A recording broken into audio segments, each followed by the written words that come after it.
Nah, karena di S1 itu kan sudah ada mungkin judulnya bisa penentuan struktur, ada yang analisis organik, ada yang kimia instrumen ya. Jadi sudah dibahas juga di mata kuliah S1 S1. Makanya ini pembicaraan kita di masing-masing spektroskopi itu tidak akan detail gitu ya, tidak detail. Baik, kita sharekan.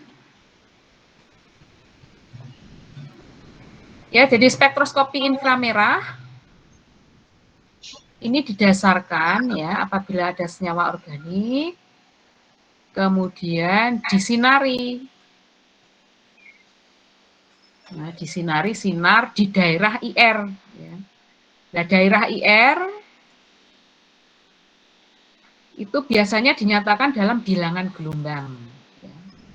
Bilangan gelombangnya bisa antara 500 sampai 4000 cm-1. Gitu. Jadi bilangan gelombang itu simbolnya adalah nu gitu. Itu sama dengan 1/lambda.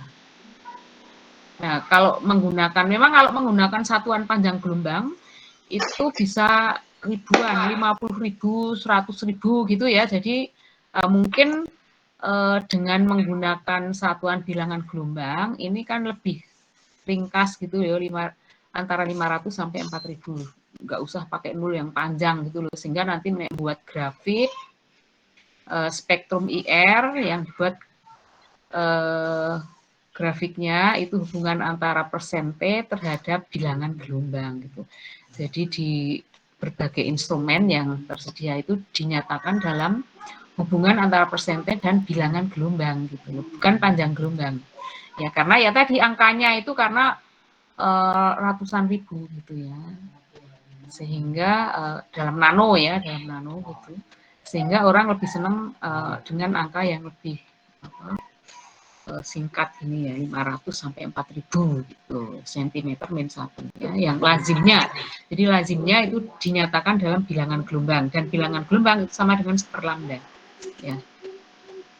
Ya, jadi senyawa organik dikenai sinar inframerah pada daerah 500 sampai 4000 cm-1 gitu. Nah, nanti beberapa frekuensi ini akan diserap oleh ikatan-ikatan kovalen ya. Diserap oleh senyawa, terutama digunakan ikatan-ikatan kovalen untuk bervibrasi, bergetar gitu ya. Sehingga ini persentenya tidak sama dengan 100% gitu, mesti ada pengurangan kalau itu yang keluar dari ini. Nah, kemudian ini akan dicatat oleh recorder. Nah, akan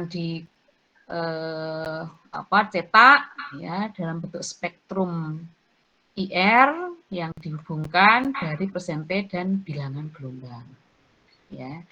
Jadi berapa banyak frekuensi tertentu yang melewati senyawa tersebut diukur sebagai persentase transmitan. Nah, persentase transmitan ya dengan nilai 100 itu artinya semua frekuensi dapat melewati senyawa tanpa ada yang nyerap. Artinya tidak ada frekuensi vibrasi ikatan kimia yang cocok gitu loh ya. Jadi dia akan tetap 100% gitu. Nah, ketika ada yang sesuai ya dengan frekuensi vibrasi suatu ikatan kovalen untuk bergetar, nah ini akan persentenya berkurang gitu. Bisa sampai 5, 0 gitu ya. Terus tidak ada lagi kembali, ada lagi yang nyerap. Nah, itu ya. Kembali 100%, tidak ada yang nyerap. Ya, kemudian ada lagi puncak-puncak dan seterusnya ya, jadi itu ya. Nah, ini adalah spektrum inframerah untuk alkohol ya. Di mana alkohol ini di sini ada ikatan kovalen antara O dengan H. Ya, kemudian antara C dengan H, antara C dengan C. Nah, energi yang diperlukan untuk bervibrasi, bergetar, bisa stretching atau bonding gitu ya. Masing-masing jenis ikatan ini berbeda-beda ya. Oleh karena itu, ini frekuensi vibrasi dari OH itu akan ada pada ini daerah 3.300. Kemudian ini adalah dari C. Nah, kemudian ini CC biasanya ada di daerah sidik jari ya, bisa 1000.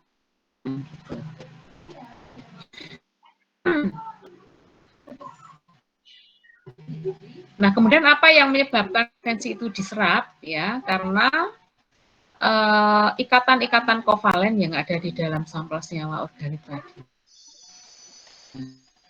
Itu ketika disinari sinar itu akan getar ya. Jadi dia akan menyerap ya, kemudian dia bergetar. Nah, getarnya itu bisa stretching atau bisa bending ya. Nah, ini menimbulkan momen dipol. Momen dipolnya itu tidak sama dengan 0. Nah, inilah yang vibrasi-vibrasi yang aktif IR itu kalau vibrasinya itu menimbulkan momen dipolnya tidak sama dengan 0. Kalau momen dipol sama dengan 0 itu simetris, maka nanti tidak aktif IR, tapi bisa aktif di spektroskopi Raman. Gitu. Nah, yang kita bicarakan adalah yang IR ini aja ya. Jadi gerakan vibrasi ini akan menimbulkan momen dipol yang tidak sama dengan 0 gitu. Nah, berapa energi yang dibutuhkan ya, masing-masing jenis vibrasi itu berbeda-beda gitu. Ya. Jadi ini masih alkohol tadi. Jadi ketika disinari akan bergetar, ya bergetar itu dengan tentu saja dengan menyerap energi gitu ya. Dan energi masing-masing jenis ikatan itu berbeda gitu. Nah, kemudian ada satu hukum yang dirumuskan oleh Hooke gitu. Nah, di mana Hooke itu hanya mengumpamakan gitu dua bola yang dihubungkan dengan pegas gitu ya, percobaan si Hooke ini. Nah, ketika bola ini diregangkan gitu, maka dia akan menimbulkan ya frekuensi vibrasi. Nah, berapa frekuensi vibrasi ya dalam bilangan gelombang? Nah, dari perhitungan Hooke itu dia menemukan rumusan bahwa 1/2 pi C. C itu kecepatan cahaya, akar kali akar K per mu. K adalah kekuatan ikatan dan mu adalah massa tereduksi. Jadi massa tereduksi antara dua bola tadi masanya berapa gitu ya. Jadi ini kalau digambarkan lebih lengkap bahwa massa tereduksi itu ada M1 kali M2 dibagi M1 plus M2. Ya. Oleh karena itu kita bisa menghitung gitu loh, menghitung berapakah frekuensi vibrasi yang terjadi pada ikatan antara atom O dengan atom H. Ya, karena kita tahu massa molekul dari masing-masing atom O ya, jadi ini 16, berapa, kemudian H ini 0,99 berapa gitu ya. Ya, kemudian kekuatan ikatannya kita juga bisa lihat ya, masukkan di sini. Dan dari Hooke ini kita bisa tahu bahwa frekuensi vibrasi itu hanya ditentukan ya, karena ini kan tetapan tetap gitu loh. Nah, nanti yang berpengaruh adalah yang ini K kekuatan ikatan dan massa tereduksi.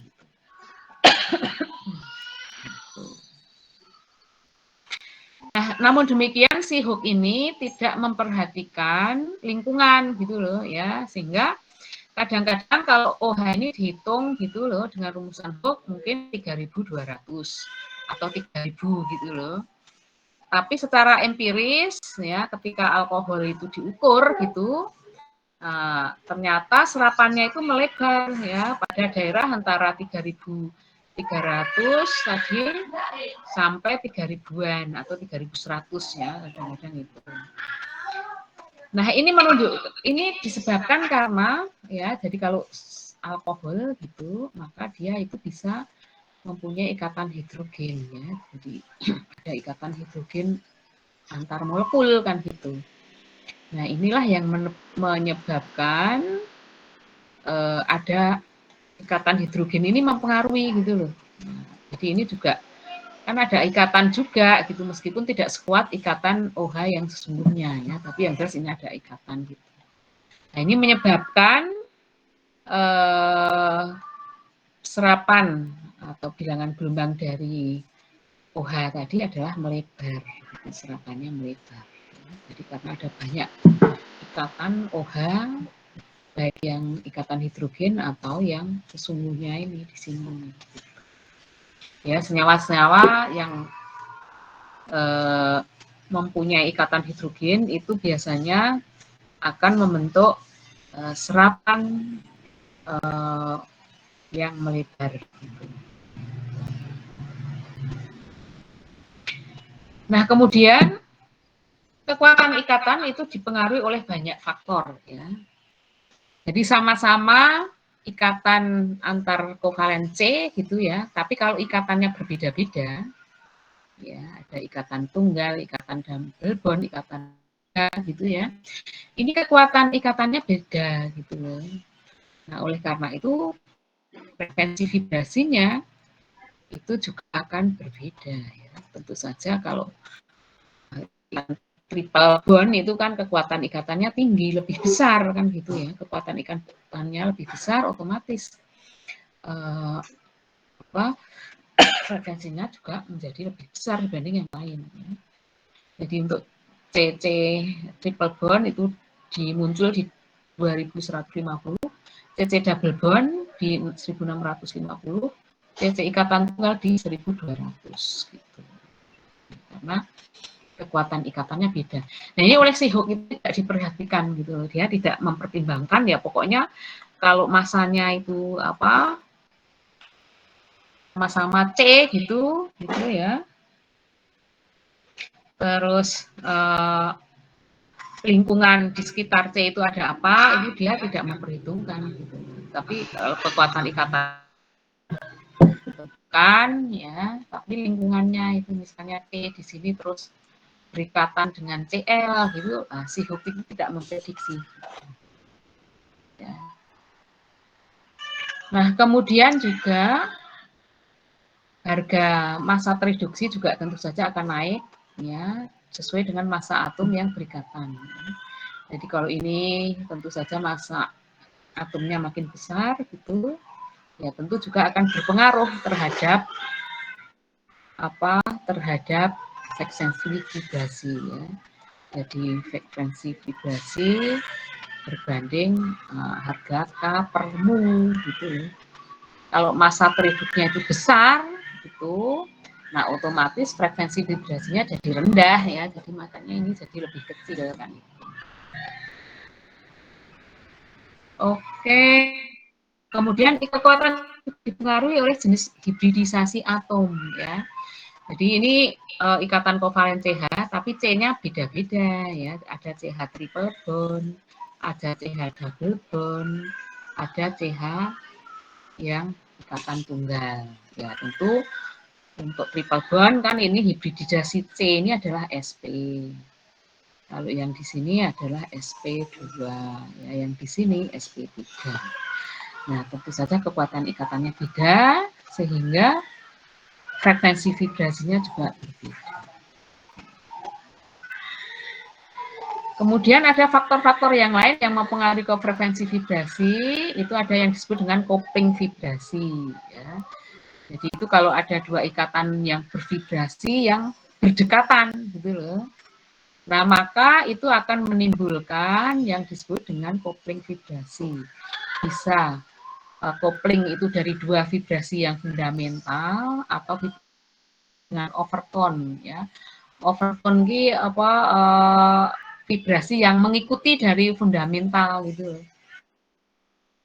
Gelombang suara itu suara yang berikutnya itu kan namanya gema gitu ya, yang menimbulkan suara berikutnya, nah itu sebagai overtone gitu loh ya. Jadi kalau suara itu ya ini hampir sama ya, ini frekuensi vibrasi yang utama, misalnya ada gitu, ini bervibrasi. Nah, kemudian nanti akan timbul overtone gitu loh. Nah, overtone-nya itu juga akan kalau itu berkopling ya, ya ini akan bergabung ya dengan vibrasi yang lain. Nah, contoh yang mengalami kopling vibrasi itu pada gugus karbonil dari asam asetat anhidrit. Nah, ini akan muncul dua puncak gitu, yang berdekatan gitu. Langsung ke contoh aja ya. Jadi ini kalau dilihat dari struktur ini itu ya, ini CO kayaknya persis sama gitu loh. Tapi Anda harus ingat ya, bahwa karbonil di anhidrit ini itu terjadi pergerakan elektron ya, pergerakan elektron yang mengakibatkan C di sini itu relatif lebih positif, ada yang lainnya itu mungkin relatif kurang positif gitu ya. Jadi ada aliran elektron kan gitu ya. Jadi ada elektron-elektron ke sana. Yang menimbulkan frekuensi vibrasi dari CO ini juga berbeda. Ada asap sebentar ya.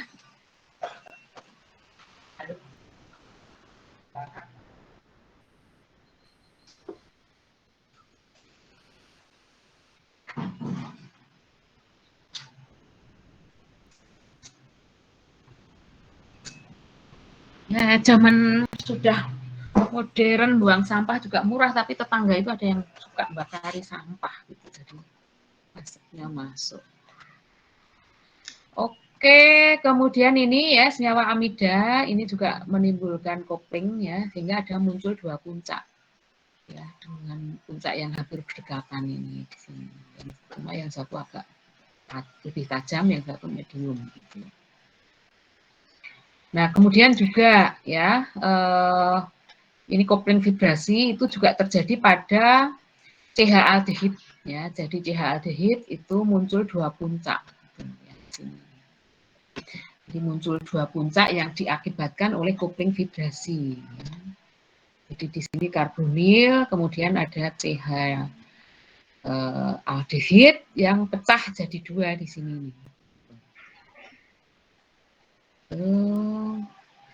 Oleh karena itu ini sebagai ciri khas dari aldehid ya. Jadi kalau aldehid itu biasanya ada puncak utamanya adalah CO karbonil di 1700, kemudian muncul dua puncak medium ya dari 2900-an gitu. Dari CH aldehid yang diakibatkan oleh kopling vibrasi.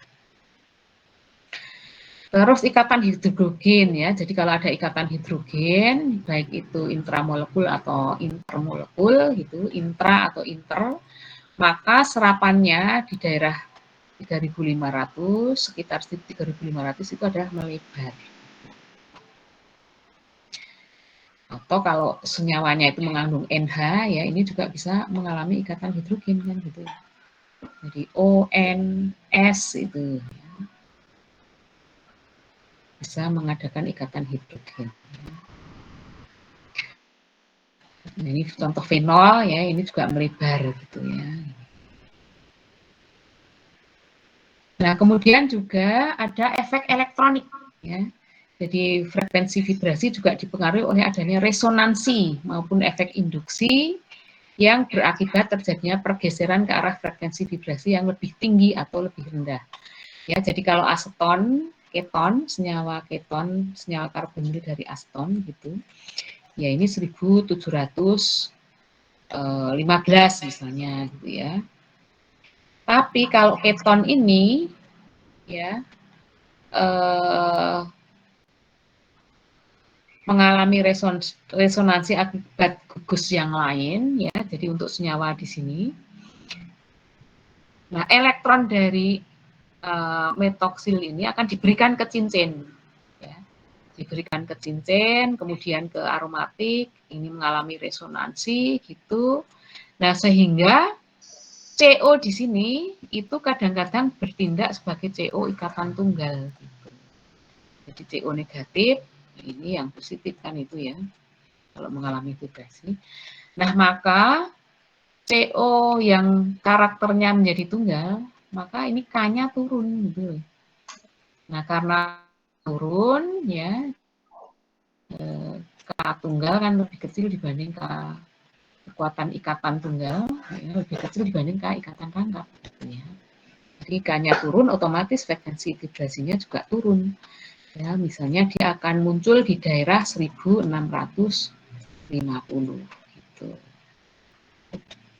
Nah, sebaliknya kalau ada gugus yang menarik elektron, kalau ini kan pemberi elektron ya, metoksil itu pemberi elektron. Kalau ini N ini penarik elektron gitu. Maka elektronnya dari karbonil ini semuanya itu akan ditarik ke sana gitu. Ke sana arahnya. Nah, akibatnya apa? CO ini menjadi semakin mampat gitu loh, karena kepelet ya artinya makin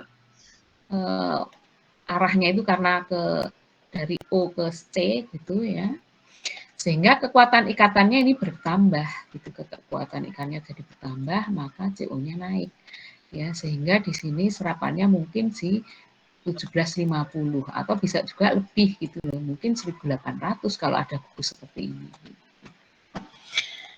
Oke, bisa diikuti penjelasan saya? Halo? Bisa, Ibu. Oke, ya, baik. Ya, jadi ini ya. Atau kalau ada Cl langsung ya, misalnya CO ini berikatan dengan Cl gitu. Nah, ini juga penarik elektron kan ini. Nah, ini arahnya elektron ke sana. Gitu. Maka ini kekuatan ikatannya juga bertambah. Ya, jadi itu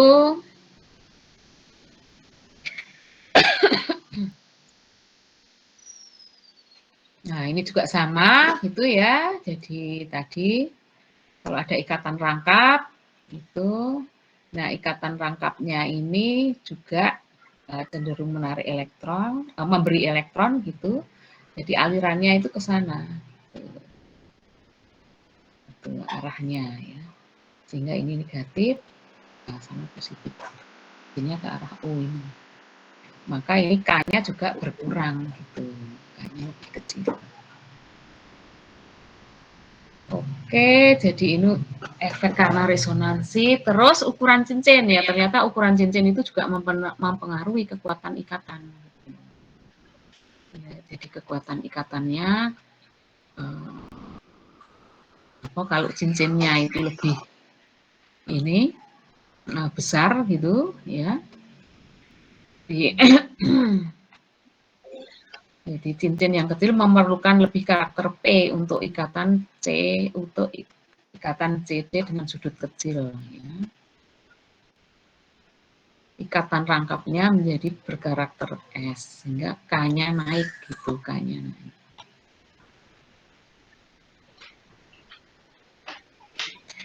Nah, makin kecil ukuran cincin, ya kekuatan ikatannya makin bertambah. Gitu. Akibatnya K naik. Makin kecil ukuran cincin, makin besar frekuensi. Makin kecil ukuran cincin, ya kekuatan ikatannya tentu saja lebih kecil gitu, kecuali untuk siklopropen. Ya, sehingga frekuensinya ini lebih kecil ya. Ini kan segi 7, segi 6, segi 5, ya, segi 4 gitu. Nah, kecuali ini ya. Nah, kenapa? Karena ini terjadi stretching gitu loh. Ya. Segitiga ini kan apa ya? Interaksi ini ya. Sudut antar ikatan gitu. Ya, kan jadi 60 gitu loh. Padahal kalau yang normal kan sudutnya ini kan harusnya 105 gitu loh. Nah, ini yang paling kecil di sini ini. Ya. Sehingga selain ini ada faktor yang lain gitu loh. Ada apa jenis stretching ya. Jadi stretching karena sudut ini jadi seakan-akan 60 derajat gitu loh. Jadi ini ada penolakan di situ. Gitu. Akibatnya ya ini kekuatan ikatannya kalau dilihat dari urutan ini kan harusnya ini yang paling kecil gitu, harusnya di 1500 gitu. Tapi ternyata karena ada stretchingnya yang besar tadi mengakibatkan kekuatan ikatannya ini bertambah untuk protein ini. Kemudian pengaruh lain juga alken tapi pada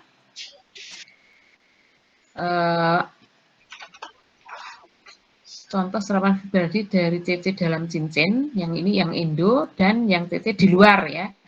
Kalau ini ikatan rangkap di luar cincin ya. Nah itu pengaruhnya juga ditentukan oleh ini ukurannya. Jadi kalau itu ikatan alkennya itu di luar cincin, nah ternyata makin besar ini, makin besar cincinnya itu kekuatan ikatannya makin berkurang. Gitu. Kalau yang Indo itu makin besar cincinnya, ya makin vibrasinya, kekuatan alken di sini itu makin besar. Gitu. Tapi kalau EXO itu beda lagi kebalikannya.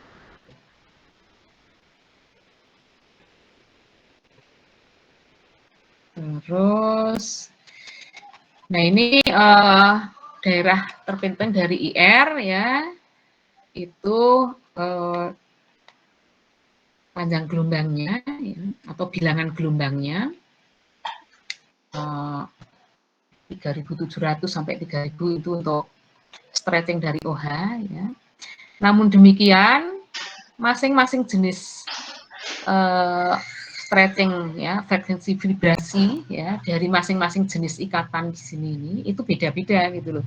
Sama-sama di daerah 3.700 sampai 3.000 tapi mempunyai karakter yang berbeda ya. Jadi kalau OH itu adalah tajam dan melebar gitu. Kalau NH itu medium. Gitu. Ya, biasanya spektrum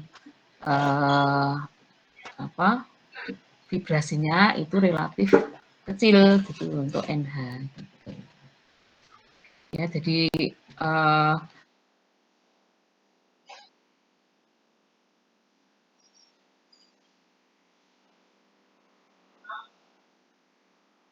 ...650.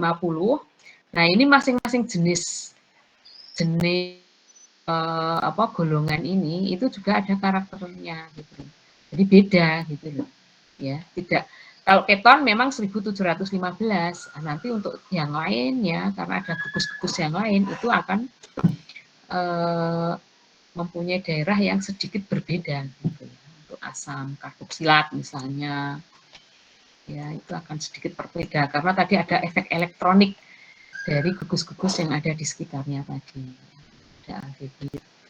Ya, jadi aldehid ya mungkin agak bergeser gitu ya. Dan juga karakter dari aldehid itu ada CH aldehid tadi.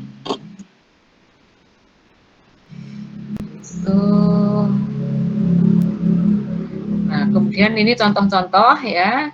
Jadi area spektrum inframerah itu biasanya dibagi menjadi dua daerah ya.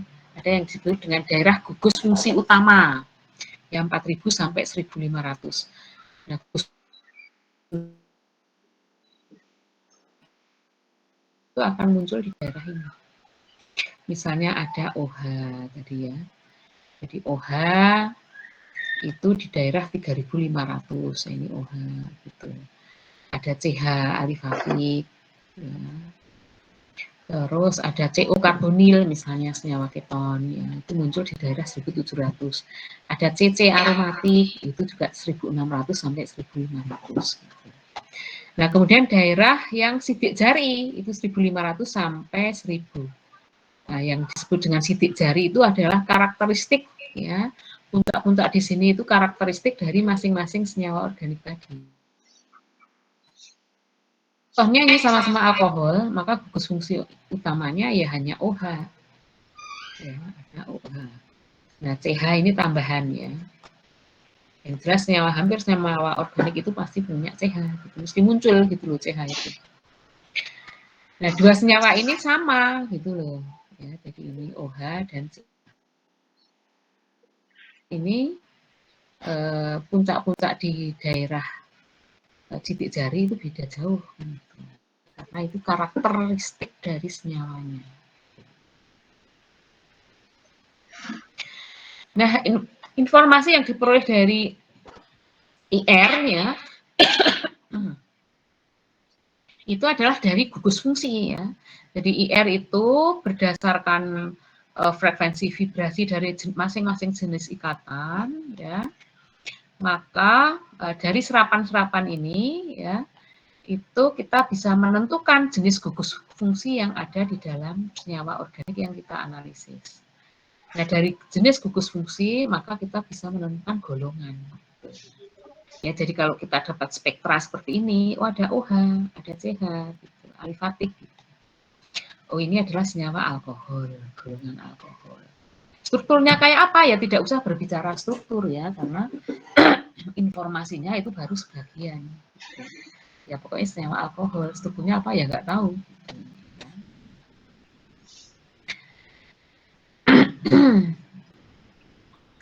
Oke ya.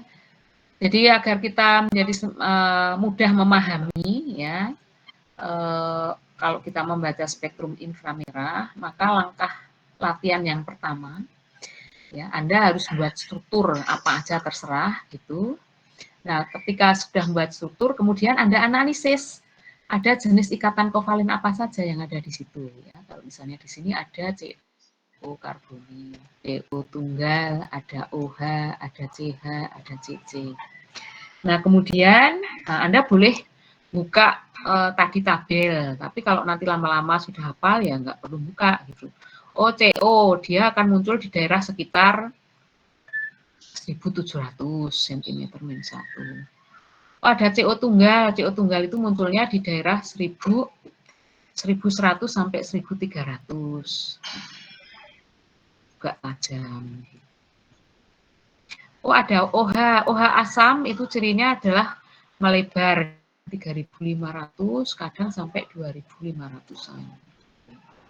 Ya, jadi serapannya sangat besar. Terus CH alifatik itu biasanya di 2090 gitu. 950. Nah, kalau CC itu ada muncul di daerah titik jari ya biasanya 1200.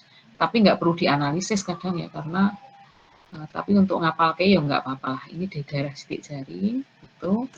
Dan semua senyawa organik mesti ada CC-nya ini. Jadi bukan sesuatu yang istimewa. Oke, itu ya. Jadi nanti latihannya ya biar Anda itu cepat hafal. Buatlah struktur apa saja. Kemudian nanti dianalisis ya, kira-kira senyawa dengan struktur yang saudara buat itu akan memberikan serapan pada daerah berapa. Ya, misalnya seperti ini. Oh, ini berarti ada CO 1700 gitu ya. Ada OH itu lebar gitu. Ada CO ikatan tunggal 1300-an. Ada CC aromatik. CC aromatik itu 1600 1400. Ya jadi ciri dari CC aromatik itu biasanya adalah atau kalau satu itu tajam agak melebar gitu. Kalau puncaknya 2 ya itu tajam, ya 2 gini. Kadang puncaknya 3. Ya, daerahnya nek CC itu aromatik ya, jadi CC aromatik itu daerahnya bisa sampai 1600 sampai 1400. Ya, jadi itu menggambarkan kalau ada CC aromatik. Kalau hanya ada alken itu medium 1600-an. Jadi ini karakter masing-masing jenis ikatan itu yang kita harus pahami gitu ya. Sehingga ketika membaca ya bisa lebih mudah ya. Jadi Anda buat contoh struktur ya, terserah apa saja, kemudian coba dianalisis. Nah, dan diramalkan gitu loh. Kira-kira nanti kalau dapat dianalisis IR-nya, maka akan memberikan serapan di bilangan gelombang berapa. Nanti lama-lama apa. Oke, ini contoh yang lain ya. Jadi ini spektrum IR untuk asam karboksilat ya, tadi serapan yang melebar itu di sini dari hidroksil, kemudian CO double bond, kemudian ada CO ikatan tunggal. Ya. Itu ciri dari asam karboksilat. Alkohol ya tentu ada CH dan OH melebar. Terus ester ya, jadi ester ya tentu ada CO, kemudian ada CO tunggal gitu, dan CH. Tapi yang penting ini ya CO double bond dan CO ada serapan yang melebar gitu. Tapi hanya ada CH di bawah dari itu. Kalau itu keton propanon ya hanya ada CO-nya aja yang utama. Nah, kalau itu alkohol ya apapun alkoholnya ya oh ini asam ya yang utama ya ada di sini gitu loh. Kita nggak bisa membedakan. Yang jelas ini hanya OH asam. Kalau di situ ada alkohol di situ, itu nggak bisa kita ketahui gitu ya, karena numpuk di sini. Ya, dari ini CO karbonil, CO ikatan tunggal. Kemudian ada OH. OH-nya adalah yang dicerminkan OH dari asam. OH alkohol ini tidak tercermin ya, karena numpuk di sini. Nah, kemudian amina ya, tadi yang membedakan antara alkohol, apa itu alkohol amina, karena sama-sama di daerah 3.500-an ya. Jadi kalau itu amina, itu adalah puncaknya medium atau puncak kecil. Untuk amina primer, itu puncaknya double, ini ya, ada dua puncak double. Nah, kalau aminanya itu sekunder, ya, jadi N-nya ini, misalnya sudah mengikat R gitu, jadi hanya satu H aja gitu. Nah, maka dia akan muncul sebagai puncak medium atau kecil yang satu aja. Gitu. Nah, terus kalau itu aminannya sudah tersier, sudah tidak ada H, ya tidak ada serapan gitu ya. Jadi dengan menggunakan spektroskopi IR itu bisa membedakan secara tepat apakah itu amina sekunder, amina primer, dan amina tersier. Hanya dilihat ininya saja. Itu tidak perlu pakai reagen yang macam-macam ya. Oke, sekarang kita contoh ini spektrum D. Ini kira-kira golongan apa? Ada gugus apa di situ? Anda bisa amati PPT yang saya kirim ya di masing-masing HP atau laptopnya. Kira-kira apa yang ada di D? Kalau melihat seperti ini, yang diutamakan yang gugus utama gitu ya, 1.500 sampai 4.000 gitu ya. Muncul apa di situ? Apa ya? Jadi jenisnya hanya CH, ya hanya CH aja. Kemudian di tempat lain ya paling hanya CC gitu. Ya. Daerah sidik jari 1.200 gitu.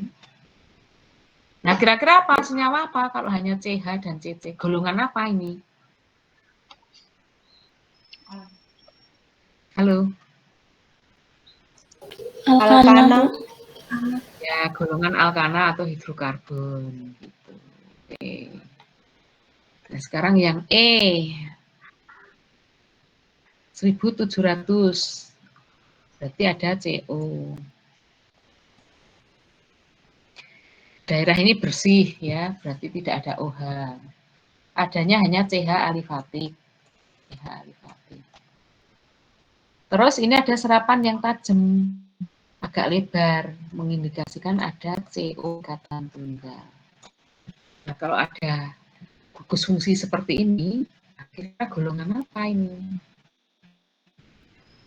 Ya, jadi ada CO, ada CO tunggal. Ester. Ester, ester gitu. Oke, satu lagi ya. Jadi kalau spektrumnya di sini ada CO. Nah, kemudian ini ada serapan yang lebar ya. Tadi yang saya katakan lebarnya itu bisa dari 3.000 sampai 2.500 gitu. Ya. Jadi sama-sama melebar, alkohol dengan asam itu bisa dibedakan gitu. Nah, dari situ kira-kira apa golongan saya ini ya?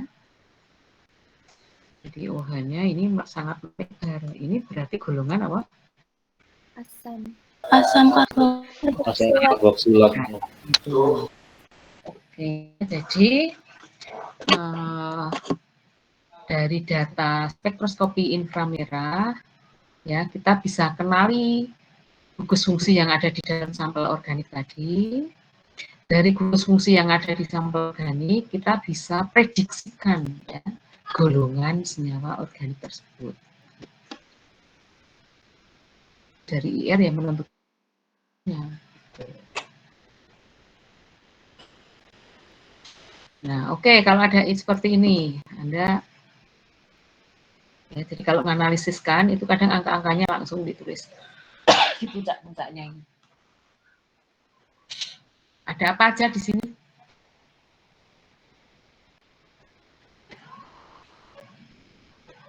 Ada OH. Jadi ada OH, terus C. Oke, CC. Jadi di sini ada banyak puncak, CC aromatik. Ya, jadi ada CC aromatik. Nah, berarti golongan apa itu? Ya, katakanlah anggap aja OH-nya terlihat di sini. Jadi kalau melihat spektrum IR seperti ini, ya Anda bisa beranggapan, mengasumsikan, ya berdasarkan gugus fungsi ini, ya senyawa fenolik. Ya, senyawa fenoliknya mungkin ya seperti ini aja gitu. Ya golongan fenolik itu aja. Oke, jadi ini juga sama, ada OH, ada CC, aromatik, ya ini juga fenolik. Oke, nah sekarang ada gabungan antara UV dan IR gitu. Ini saling menguatkan gitu. Dari UV kita dengan panjang gelombang 307 ini itu menunjukkan kalau itu ada kromofor yang terkonjugasi. Ada kromofor fenol yang terkonjugasi gitu ya. Nah, kemudian diperkuat dengan IR-nya ini. Oh, ada OH, ada CC aromatik gitu. Ini panjang gelombangnya 307, artinya fenol ini terkonjugasi dengan ikatan rangkap ya yang lainnya. Gitu. Nah, gitu aja gitu. Padahal ada fenol yang terkonjugasi ya. Jadi dari dua data ini kesimpulan kita itu hanya fenol yang terkonjugasi. Gitu. Nah, ternyata setelah dianalisis lebih lanjut dengan NMR, senyawanya itu memang ada fenol yang konjugasi panjang. Gitu.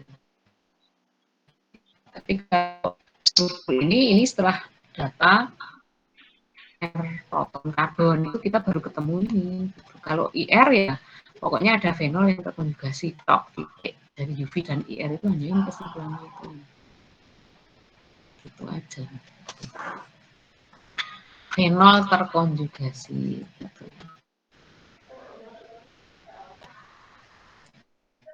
Terkonjugasinya gimana? Ya nggak tahu.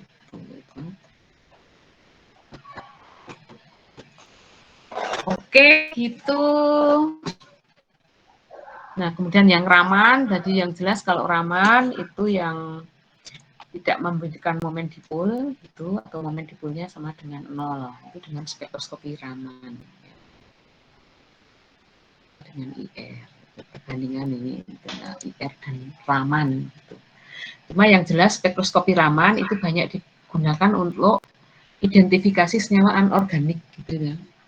Ya, jadi ikatan-ikatan yang kadang tidak lazim di organik itu gitu.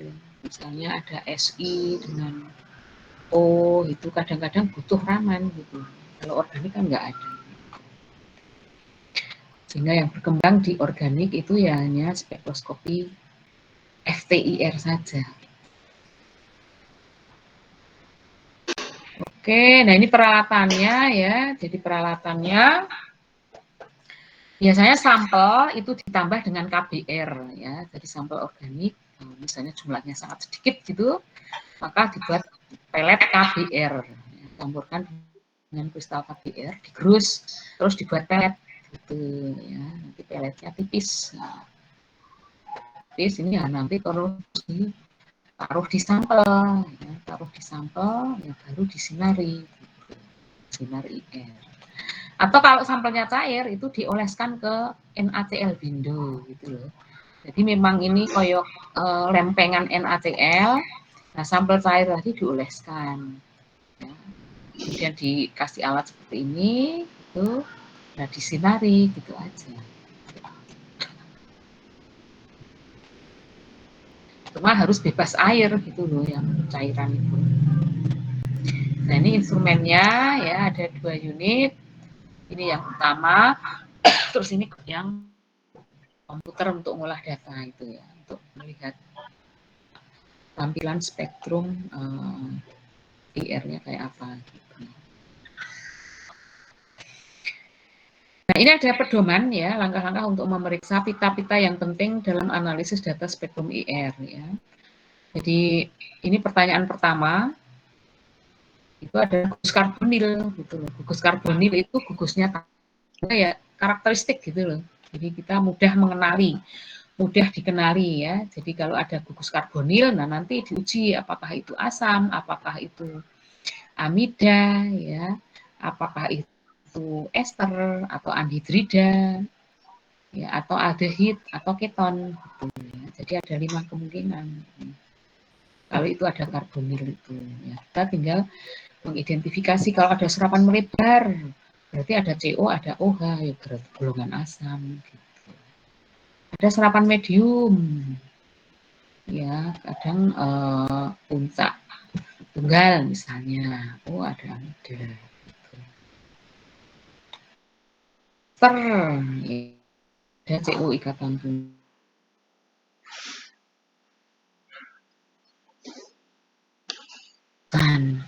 Aldehid, selain CO ada CH aldehid, ya, serapan lemah di dekat 2850 sampai 2750. Keton jika tidak ada yang lain, hanya CO karbon saja. Nah, kalau tidak ada CO, ya lihat lebar di darah. Ya. Terus ada nggak amina, ya cek adanya amina NH. Ya. Ikatan rangkap, kalau hanya alken ya, itu sebagai CC yang serapannya itu lemah 1600.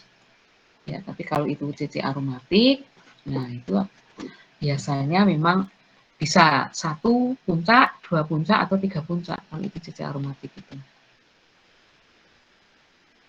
Itu ikatan rangkap 3 CN, C triple bond ya, 2250. Ini ya. Gugus nitro itu juga ada karakternya di situ. Hidrokarbon ya kalau hanya CH saja. Oke, gitu. Ya, jadi ini ada latihannya, nanti coba dikerjakan.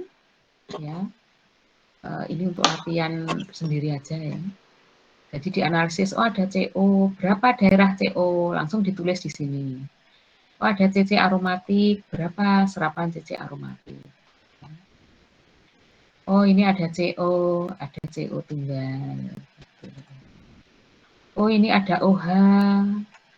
Terus di sini ada aromatik. Ya. Oh, ini ada aldehid CO gitu. Nah, ini mesti ada CH alifatik aldehid. Jadi ikatan kembar ya di daerah 2800-an. Terus ini amida, ada CO, ada NH2.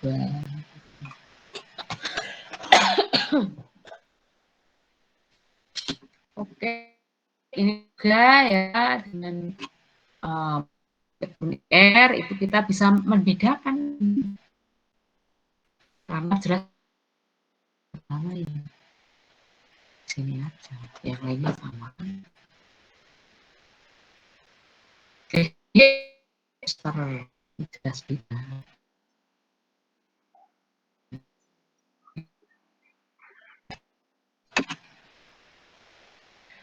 Oke, soal yang lain. Nah, ini ada di nanti Anda kerjakan.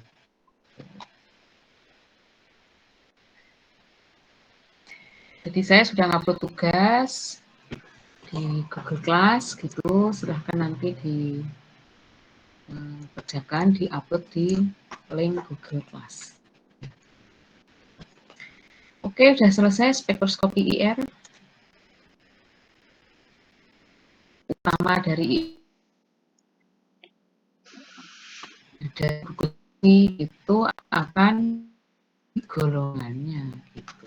Tapi karena apa? Golongan senyawa organik itu kan dibedakan atas dasar. Oke, ada pertanyaan? Bu, meluruskan lagi di GC itu tugasnya deadline-nya kok tanggal 2 Maret nggih, Bu, hari Rabu. Rabu itu harusnya ya serapot apa?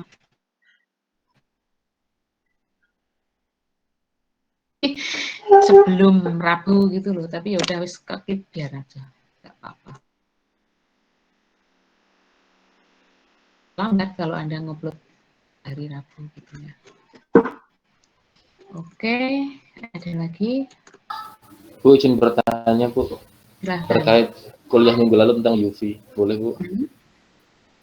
Kalau sistemnya siklik, 5 siklik, Bu, itu homogen. Kalau 5 siklik, di dalam. ada homodiannya. Kan ada ikatan rangkap terkonjugasi. Terkonjugasi enggak itu ikatan rangkapnya? 5. Oh ya udah. Berarti ada di cincin 5 kan itu. Ya dihitung sebagai komponen homogen. Gitu. Ada lagi?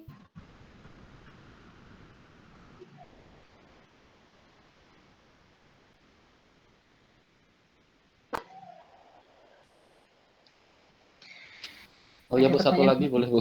Oke, silahkan. Kalau ikatan terkonjugasinya itu ada 2 arah, Bu. Di bawah ada, di atas juga ada. Itu yang kita pilih yang mana, Bu ya? Kemarin saya cari referensi agak bingung.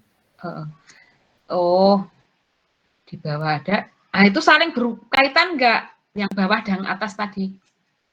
Tidak, Bu. Tidak berkaitan. Nah, berarti saya kira tidak terkonjugasi kan itu dengan sistem kan ya kalau ada 2 itu. Nah, itu bisa dihitung panjang gelombangnya ya, bisa konjugasi yang di atas. Misalnya untuk denon ya itu ya. Denon ada Iya, Bu, ikatan untuk denon. di atas, ya hitung aja dengan denon yang apa yang pada bagian atas. Terus nanti hitung lagi denon di bagian bawah. Nanti masing-masing akan ada gitu. Itu. Jadi akan mempunyai 2 panjang gelombang maksimal di situ. Sedang ngitungnya ke bawah, ke arah bawah. Kecuali kalau ikatan rangkap itu terkonjugasi dengan yang lainnya. Nah, itu. Nyambung begitu, Bu ya maksudnya? Nyambung ya. Tapi kalau itu 2 bagian, berarti ya 2 bagian yang berbeda.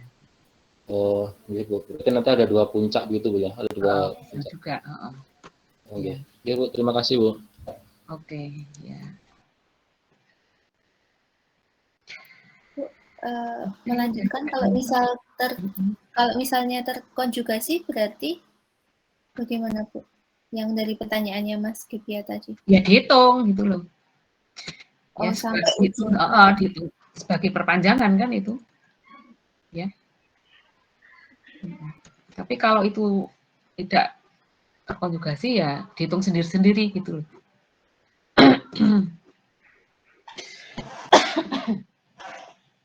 Oke.